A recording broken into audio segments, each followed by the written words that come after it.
মুক্তিযোদ্ধাদের যারা জুতার মালা পরায় তাদেরও একই পরিণতি হবে বলছেন কাদের সিদ্দিকী। কেউ যদি পাথর ছোড়ে তাকে ফুল ছুঁড়ে বুকে টেনে নেব বলছেন হাসনাত আব্দুল্লাহ। জানাবো আওয়ামী লীগকে ক্ষমার কোনো সুযোগ নেই এবং সর্বশেষ জানাবো আগামী নির্বাচন হবে দেশের ইতিহাসের সবচেয়ে ভালো নির্বাচন বলছেন প্রেস সচিব। শুনছিলেন সংবাদ শিরোনাম, এবারে বিস্তারিত। কেউ যদি পাথর ছোড়ে তাকে ফুল ছুঁড়ে বুকে টেনে নেব বলছেন হাসনাত আব্দুল্লাহ। জাতীয় নাগরিক পার্টির মুখ্য সংগঠক হাসনাত আব্দুল্লাহ বলেন, আমি প্রতিহিংসার রাজনীতিতে বিশ্বাসী নই। কেউ যদি আমার দিকে পাথর ছোড়ে আমি তার দিকে ফুল ছুঁড়ে বুকে টেনে নেব। প্রতিহিংসার রাজনীতি থেকে অনেকেই আমার প্রস্তাব ছেড়েছেন। প্রতিহিংসার রাজনীতি থেকে দূরে সরে আসতে হবে।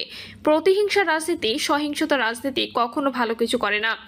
আমি দেবিদ্বারে ভেসে আসি নাই, দেবিদ্বারে আমার জন্ম। হাসনাত আব্দুল্লাহ বলেন, জুলাই আগস্ট অভ্যুত্থানের আগে আমরা দেখেছি মাহফিল থেকে হুজুরদের দাড়ি টেনে টেনে নামিয়ে দেওয়া হতো, মাইক বন্ধ করে দেওয়া হতো। আপনারা দেখেছেন 100-150 কোটি টাকা খরচ করে এমপি হয়েছেন। যে ছেলেরা রাস্তায় বুকে তাজা রক্ত দিয়েছে তারা এমপি হতে চায়নি, ক্ষমতা চায়নি, তারা দেশের সংস্কার চেয়েছিল। ওরা চেয়েছিল দেশে বাক স্বাধীনতা থাকবে, ভোটাধিকার থাকবে। তিনি বলেন, আপনারা যেভাবে টাইমলাইন করে ভোটের দাবি জানাচ্ছেন, ফেব্রুয়ারির মধ্যে নির্বাচন চাচ্ছেন, ঠিক সেভাবে টাইমলাইন করে সংস্কারের দাবি করুন। আওয়ামী লীগকে ক্ষমার কোনো সুযোগ নেই। পতিত আওয়ামী লীগ সরকারের প্রধানমন্ত্রী শেখ হাসিনাকে একজন কুৎসিত স্বৈরাচার আখ্যা দিয়ে নাগরিক ঐক্য সভাপতি মাহমুদুর রহমান মান্না বলেছেন, আওয়ামী লীগ আর কখনো সুস্থ ন্যারেটিভ নিয়ে মানুষের সামনে ফিরে আসতে পারবে না। গত 15 বছর তারা যে নৃশংস অত্যাচার, নির্যাতন ও হত্যাযজ্ঞ চালিয়েছে তা ক্ষমার কোনো সুযোগ নেই। এই কারণে প্রকাশ্যে অপ্রকাশ্যে কেউ আওয়ামী লীগের পৃষ্ঠপোষকতা করতে চাইলে তাদের গ্রেপ্তার করে শাস্তির আওতায় আনতে হবে। রাজধানীর বাংলাদেশ চলচ্চিত্র উন্নয়ন কর্পোরেশন ডিবেট ফর ডেমোক্রেসি আয়োজিত ক্ষমতার পালাবদলে তরুণ ভোটারদের ভূমিকা শীর্ষক ছায়া সংসদে প্রধান অতিথির বক্তব্যে তিনি এসব কথা বলেন।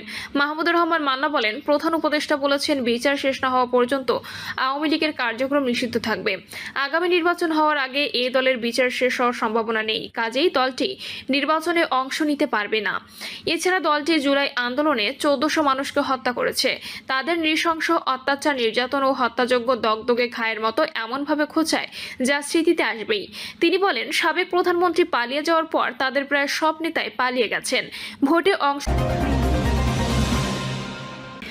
মুক্তিযোদ্ধাদের যারা জুতার মালা পরায় তাদেরও একই পরিণতি হবে বলছেন কাদের সিদ্দিকী। বীর মুক্তিযোদ্ধাদের অপমান ও লাঞ্ছনার তীব্র নিন্দা জানিয়ে কৃষক শ্রমিক জনতা লীগের সভাপতি বঙ্গবীর কাদের সিদ্দিকী বীর উত্তম বলেছেন, আজ যারা মুক্তিযোদ্ধাদের গলায় জুতার মালা পরায় একদিন তাদেরই এই মালা গলায় পড়তে হবে, তাদেরও একই পরিণতি বরণ করতে হবে। বীর মুক্তিযোদ্ধাদের সর্বক্ষেত্রে সম্মানিত করতে হবে জানিয়ে কাদের সিদ্দিকী বলেন, মুক্তিযোদ্ধা কোটায় অসুবিধা হয়েছিল, বৈষম্য বিরোধী আন্দোলন করেছ, তাহলে এখন কোটা করছো কেন? মুক্তিযোদ্ধা যতদিন বেঁচে থাকবেন তাদের সম্মান করতে হবে, তাদের সম্মানই লাখ টাকা হতে পারে। দুর্নীতি প্রসঙ্গে তিনি বলেন, শেখ হাসিনা সরকারের 16 বছরে দুর্নীতি হয়েছে। গত 10 মাসের শাসনামলে যদি তার চেয়ে বেশি দুর্নীতি হয় তাহলে কে ভালো? বৈষম্য বিরোধীদের সফলতা আমি হাজারবার সম্মান জানাই, কিন্তু তারা এখন মুক্তিযোদ্ধাদের গলায় জুতার মালা পরায়। আমি বলে দিতে চাই, তাদেরও একদিন এই মালা পরতে হবে, এ থেকে তাদের মুক্তি নেই।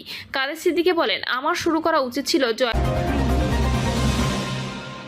আওয়ামী লীগকে ক্ষমার কোনো সুযোগ নেই। পতিত আওয়ামী লীগ সরকারের প্রধানমন্ত্রী শেখ হাসিনাকে একজন কুৎসিত স্বৈরাচার আখ্যা দিয়ে নাগরিক ঐক্য সভাপতি মাহমুদুর রহমান মান্না বলেছেন, আওয়ামী লীগ আর কখনো সুস্থ ন্যারেটিভ নিয়ে মানুষের সামনে ফিরে আসতে পারবে না। গত 15 বছর তারা যে নৃশংস অত্যাচার, নির্যাতন ও হত্যাযজ্ঞ চালিয়েছে তা ক্ষমার কোনো সুযোগ নেই। এই কারণে প্রকাশ্যে অপ্রকাশ্যে কেউ আওয়ামী লীগের পৃষ্ঠপোষকতা করতে চাইলে তাদের গ্রেপ্তার করে শাস্তির আওতায় আনতে হবে। রাজধানীর বাংলাদেশ চলচ্চিত্র উন্নয়ন কর্পোরেশন ডিবেট ফর ডেমোক্রেসি আয়োজিত ক্ষমতার পালাবদলে তরুণ ভোটারদের ভূমিকা শীর্ষক ছায়া সংসদে প্রধান অতিথির বক্তব্যে তিনি এসব কথা বলেন। মাহমুদুর রহমান মান্না বলেন, প্রধান উপদেষ্টা বলেছেন, বিচার শেষ না হওয়া পর্যন্ত আওয়ামী লীগের কার্যক্রম নিষিদ্ধ থাকবে। আগামী নির্বাচন হওয়ার আগে এ দলের বিচার শেষ হওয়ার সম্ভাবনা নেই, কাজেই দলটি নির্বাচনে অংশ নিতে পারবে না। এছাড়া দলটি জুলাই আন্দোলনে 1400 মানুষকে হত্যা করেছে। তাদের নৃশংস অত্যাচার, নির্যাতন ও হত্যাযজ্ঞ দগদগে খায়ের মতো এমনভাবে খোঁচায় যা স্মৃতিতে আসবেই। তিনি বলেন, সাবেক প্রধানমন্ত্রী পালিয়ে যাওয়ার পর তাদের প্রায় সব নেতাই পালিয়ে গেছেন। ভোটে অংশগ্রহণ দূরে থাক, আওয়ামী লীগের নেতৃত্ব দেওয়ার মতো লোক খুঁজে পাওয়া যাচ্ছে না।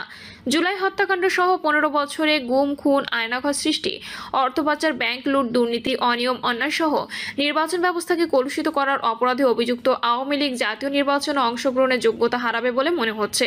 কারণ শেখ হাসিনা সহ তার অনুসারীরা বিচারের শাস্তি হলে নির্বাচনে অংশগ্রহণ করার অযোগ্য বলে বিবেচিত হবে। মাহমুদুর রহমান মান্না বলেন, অভ্যুত্থানের নেতৃত্বদানকারী তরুণরাও দল করেছে, তাদের প্রতি সবার সহানুভূতি আছে, কিন্তু তারা এখনো সবার কাছে যেতে পারেনি।